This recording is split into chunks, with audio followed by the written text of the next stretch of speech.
6 class का lesson 2 पढ़ रहे हैं जो है from gathering to hurting food. From gathering to growing food ये लेसन का नाम है, आप इसे पढ़ रहे हैं। 6 क्लास का लेसन है, लेसन 2 है। पिछले वाले वीडियो में हमने ये जाना था कि किस प्रकार मानव जो था, मानव ने किस प्रकार जंगलों का रास्ता छोड़कर धीरे धीरे वो किस प्रकार खेती की ओर बढ़ने लगा, किस प्रकार उसने पशुपालन, कृषि, इस प्रकार सामाजिक कार्य उसने किस प्रकार सीखे, वो पिछले वाले वीडियो में आप जान चुके हैं। अगर आपने पिछले वाले वो दोनों वीडियो नहीं देखे हैं तो डिस्क्रिप्शन में लिंक है, आप उन्हें देख सकते हैं। तो शुरू करते हैं। अब इसी पार्ट का कुछ एक भाग है जो है ट्राइब्स यानी कि आदिम जातियाँ क्या होती है, इनके बारे में आज इस वीडियो में पढ़ेंगे। तो शुरू करते हैं। ट्राइब्स यानी कि जातियाँ यानी कि जनजातियाँ क्या थी, यानी कि मानव प्रारंभ में किस प्रकार वो जंगलों में रहता था, किस प्रकार उसने ग्रुप में रहना सीखा और किस प्रकार से जातियाँ और जनजातियों का निर्माण हुआ और वो जातियाँ क्या कार्य करती थी, आप सभी इनके बारे में जान पाएंगे। तो शुरू करते हैं। ट्राइब्स यानी कि आदिम जातियाँ, जनजातियाँ। Usually 2 to 3rd generation live together in small settlement और विलेजेस। कुछ जो मुख्य रूप से 2-3 पीढ़ियाँ जो थी, 2-3 पीढ़ियाँ गाँवों में ये ऐसे सेटलमेंट में रहा करती थी, ऐसे गाँवों में एक साथ रहा करती थी। कुछ जातियाँ, कुछ लोग ऐसे थे जो 2-3 पीढ़ियों से किसी गांव में ये एक सेटलमेंट में रहते थे। उन सभी सेटलमेंट को ही क्या कहा गया है, ट्राइब्स कहा जाता है। यानी कि वही क्या है, आदिम जातियाँ, आदिम जनजातियाँ हैं। ये जो फैमिली होती थी, ये अधिकतर जो परिवार थे वे एक दूसरे से रिलेटेड थे, एक दूसरे को जानते थे, एक दूसरे को समझते थे। अपने ही परिवार के लोगों को वो जानते थे, अपने ही लोगों को, अपनी लोगों की भाषा को, उनको सबको समझते थे। Most families are related to one another. एक दूसरे को वो समझते थे, एक दूसरे को वो जानते थे। आपने इसमें जाना, एक अधिकतर जो परिवार थे वो एक दूसरे को जानते थे, एक दूसरे को समझते थे। They do hunting, gathering, farming and herding, fishing. कुछ जो परिवार थे यानी परिवार के जो सभी लोग थे वो ये आदिम जातियाँ क्या कार्य करती थी, मुख्य रूप से ये आदिम जातियाँ मुख्य रूप से शिकार करना, भोजन का संग्रहण करना, जैसे कंदमूल, फल, ये जो जंगलों से प्राप्त जो सामग्री होती है, भोजन सामग्री, इनको एकत्रित करना, ये सभी इनका कार्य था। साथ में कृषि कार्य भी करते थे। और हर्डिंग यानी जानवरों को, पशुओं को पालना, ये भी इनका कार्य हुआ करता था, जानवरों को भी पाला करते थे।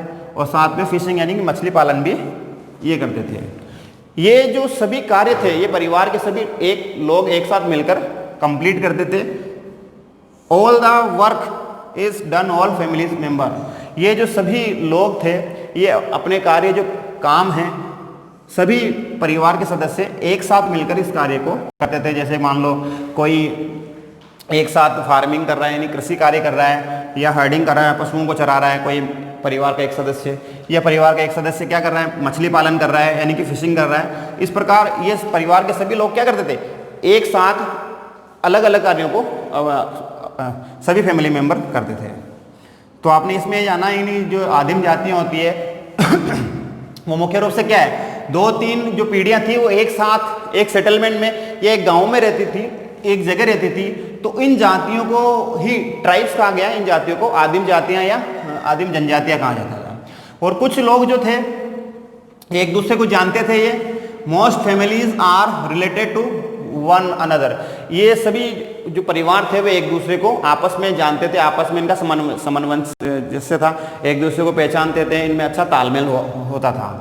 इसी तरह they do hunting, gathering, farming, herding and fishing. ये जो सभी जो ट्राइब्स थे ये सभी लोग क्या करते थे, सभी लोग एक साथ मिलकर क्या काम करते थे, हर्डिंग यानी पशुओं को चराते थे, गैदरिंग यानी एक साथ रहकर पशुओं को, जानवरों को चराते थे, फार्मिंग करते थे, कृषि कार्य करते थे, और साथ ही साथ फिशिंग यानी कि जानवरों को, मछलियों का पालन करना, मत्स्य पालन, ये सभी कार्य एक साथ मिलकर करते थे। इसी तरह ये जो सभी लोग थे परिवार के सभी सदस्य क्या करते थे, ये सभी परिवार के सदस्य एक साथ अपने काम को अंजाम देते थे, all the work is done all family member, परिवार के सभी सदस्यों के द्वारा इस कार्य को किया जाता था। यानी कोई मान लीजिए कोई पशु का जो है जानवरों को चरा रहा है, कोई कृषि कार्य कर रहा है, कोई जो है फिशिंग कर रहा है, इस प्रकार से ये अलग अलग कार्यों को करते थे। अब इन जातियों में जैसे जातियाँ सभी एक जगह रहती थी, इन जातियों के अंतर्गत कुछ लोग ऐसे भी हुआ करते थे जो क्या थे, सीनियर थे, उनसे उम्र में बड़े थे, और वो सदस्य क्या थे, उस परिवार के मुखिया होते थे, यानी कि मुख्य रूप से वो लीडरशिप का काम करते थे, नेतृत्व करने का काम करते थे। सम मैन आर लीडर्स, यानी कि कुछ लोग क्या करते थे इन ट्राइब्स में, इन जातियों में, इन जनजातियों में कुछ लोग क्या करते थे, उनकी जो जाति थी, उनकी आदिम जाति थी, उन जाति का वो नेतृत्व करते थे। All people are respected for their experience, जो वृद्ध व्यक्ति थे, यानी कि जो जिन्होंने अपने जीवन में कुछ मेहनत किया और जो अब धीरे धीरे अब वो वृद्ध हो चुके हैं, अब उनके अनुभवों से जो बाकी जो युवा जो जातियां हैं वो उनके अनुभवों से, उनके एक्सपीरियंस से वो कुछ बातें उनकी सीखा करती थी, उनसे उनके अनुभव को, उनके अनुभव को, उनके ज्ञान का सम्मान करती थी, उनसे वो कुछ नई बातें, नए ज्ञान को वो आगे अपने विचारों को नई पीढ़ी में ट्रांसफर करते थे। Tribes have their own religion, traditional language, stories and paintings. ये जो कुछ जातियाँ, ये जो जनजातियाँ होती है, आदिम जातियाँ होती है, इनकी मुख्य रूप से जो कुछ अलग इनकी भाषाएं भी होती है, यानी कि इनकी क्या होती है, इनके अपना एक धर्म होता है, इनकी परंपराएं होती है, इनके अलग पहनावा होता है, इनकी अलग एक भाषा भी हो सकती है, और इनकी कई कहानियाँ भी इनकी जातियों में चलती है। इनकी कई कहानियाँ इनके जो जनजाति होती है, इनकी जनजातियों में कई कहानियाँ प्रचलित होती हैं, और लैंग्वेज यानी कि भाषाएँ हैं, स्टोरीज़ हैं एंड पेंटिंग्स, और कई चित्र भी मिले हैं जो इन आदिम जातियों के द्वारा बनाए गए हैं, जो इनके आदिम काल के होने के प्रमाण मिलते हैं। तो ये आदिम जातियों के बारे में था, तो इसके बारे में एक बार फिर से देख लिए। कुछ मैन जिसमें लीडर होते थे, जो बुजुर्ग व्यक्ति होते थे, उनका सम्मान करते थे, वो उनके एक्सपीरियंस को सीखते थे, और इनकी जो भाषा, लैंग्वेज, ट्रेडिशनल इनकी परंपराएं, स्टोरीज, ये सभी इनकी कहानियों में हुआ करती थी। ये जो ट्राइब्स हैं, they live in harmony with nature and consider it as their wealth. ये जो जनजातियां हैं, ये एक साथ झुंड में प्रकृति के साथ सामंजस्य बनाकर रहती है, उनके साथ कंसिडर करती है, उनके साथ तालमेल बनाकर ये अपना जीवन जीती है। ये आदिम जातियां, ये जनजातियां जो होती है, ये जो जातियां होती है, आप देखते हैं मुख्यतः ये जो जातियां हैं जो मेनली ये जंगलों में पाई जाती है, और प्रकृति के बीच में रहती है, प्रकृति के गोद में रहती है, और प्रकृति में, नेचर में ही अपना जीवन जीती है। और ये प्रकृति को अपना क्या समझती है, वेल्थ यानी धन, अपना प्रकृति को अपना धन समझती है। और हम आज क्या देखते हैं, हम मनुष्य जो क्या हम ज़्यादा सभ्य हो गए, हम क्या करते हैं, हम प्रकृति का सर्वनाश करने में लगे हैं। जगह जगह प्रकृति पेड़ पौधों को काट कर वहाँ पर खेत बना दिए हैं, बिल्डिंगें खड़ी कर दी हैं, औद्योगिक जो इकाइयाँ हैं, इंडस्ट्रियल एरियाज बना दिए हैं। विकास के नाम पर हमने प्रकृति के साथ में बहुत बड़ा अन्याय किया है, ये आप सभी जानते हैं। लेकिन ये जो आदिम जातियां हैं, ये आज भी क्या है, प्रकृति के साथ अपना धन समझते हुए उनका यूज़ करती है, उनको अपने काम में लेती है। दे आर नो रिच और नो पुअर। इन जातियों में, इन जनजातियों में न तो कोई अमीर होता है और न ही गरीब होता है, क्योंकि ये सभी लोग जो हैं ये एक जैसा काम करते हैं, एक जैसा इनका पहनावा है, एक जैसी इनकी भाषा, एक जैसी इनकी परंपरा है। तो इनमें न तो कोई अमीर होता है और न ही गरीब होता है। अमीर गरीब कैसे होगा, जो मान लीजिए कोई इन जातियों में कोई एक परिवार है जो हर्डिंग करता है, यानी कि पशुओं को चराता है, और एक फार्मिंग करता है, यानी कि जो पशुओं को चराने का काम करते हैं। तो सभी एक जैसा ही काम करते हैं, और सभी परिवार के जो सदस्य मिलकर काम करते हैं, तो अमीर और गरीब इनमें हो ही नहीं सकते। दे लिव कलेक्टिवली, यानी कि ये सभी लोग जो है एक साथ परिवार में रहना पसंद करते हैं, एक साथ ग्रुप में रहना पसंद करते हैं। इनको जो है, ये जो जातियां हैं, ये एक साथ परिवार के सभी लोग सदस्य एक साथ रहना पसंद करते हैं, समूह बनाकर रहते हैं, समूह बनाकर शिकार करते हैं, समूह बनाकर जानवरों को चराते हैं, ये सभी काम जो है आदिम जातियाँ क्या करती हैं, एक साथ समूह में रहकर अपना काम करती है। तो ये ट्राइब्स थी, आपने इसमें जातियों के बारे में, जनजातियों के बारे में पढ़ा। अगर आपको कुछ समझ में नहीं आया तो आप वीडियो को फिर से स्किप करके पीछे जाकर देख सकते हैं, और फिर भी अगर नहीं समझ में आता है तो आप कमेंट करके पूछ सकते हैं। अब बात करते हैं महरगढ़ की, जो ईरान के पास एक महरगढ़ है, वहाँ पर कुछ इन सभ्यताओं के बारे में, इन जातियों के बारे में कुछ प्रमाण मिले हैं। ए क्लोजर लुक महरगढ़, महरगढ़ एक नज़र में महरगढ़ की बात करते हैं। क्या है महरगढ़? जो है फर्टाइन प्लेन नियर बोलन पास रूटीन ऑफ ईरान, ईरान का एक दर्रा है बोलन दर्रा, उसके पास में कई उपजाऊ मैदान मिले हैं। उन उपजाऊ मैदान के पास में एक ऐसा पुराना गांव मिला है, एक बड़ा गांव मिला है। उस गांव के अंदर, उस गांव में यानी कि ज़मीन के अंदर एक मकान मिला है, उपजाऊ एक टीला था। उस टीले के अंदर नीचे ज़मीन के अंदर एक आयताकार बड़े बड़े कमरे और कुछ गांव मिला। उस गांव के अंदर आयताकार कमरे मिले हैं और कुछ कब्रें मिली हैं। यानी कि one of the side of earliest villages people involve N rectangular house with rooms, यानी कि यहाँ कुछ इस उपजाऊ मैदान में, जो इस उपजाऊ गांव में कुछ घर और कुछ ऐसे कमरे मिले हैं जो क्या है, आयताकार फ्रेम में थे, जैसे आज हम वर्तमान में देखते हैं। यानी कि आज की जो हमारी सभ्यता है, वर्तमान समय की सभ्यता है, यानी कि पहले जो कुछ ज़माने के जो लोग थे वो ट्राइब जनजातियाँ थी, उनमें भी वो आज के जितने ही सभ्य हुआ करते थे। इसके प्रमाण ईरान के एक बुलंद दर्रे के पास एक सभ्यता के अनुसार मिले हैं। तो मेहरानगढ़ के एक दर्रे के पास में ये सारी एक कमरा मिला है। ये सभी जो कमरे हैं ये आयताकार रूप में पाए गए हैं। Burial site found there and people paid respect to them, यानी कि यहाँ कुछ कब्रें भी मिली हैं। उन कब्रों को लोग सम्मान के साथ देखते थे, उन कब्रों का सम्मान करते थे।